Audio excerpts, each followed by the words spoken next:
Viral di media sosial kisah pasangan suami istri belanja habis ratusan juta rupiah. Hal tersebut diketahui dari unggahan akun TikTok @tokotimurtengah, Kamis tanggal 24 Juni tahun 2021. Video tersebut mendapat berbagai komentar dan telah ditonton hingga 3,3 juta kali.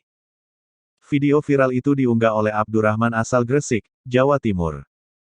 Saat itu, dirinya dan sang istri, Vira Al-Habsyi, sedang belanja di sebuah pusat grosir di Gresik, pada Februari tahun 2020. Ia mengungkapkan, total barang belanjaannya hingga sekira 114 juta rupiah.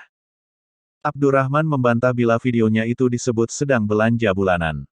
Sebab, mereka belanja hingga ratusan juta rupiah untuk bahan persediaan di rumah. Tak hanya untuk kebutuhan sendiri, mereka juga membagikan belanjaan tersebut pada saudara yang lain.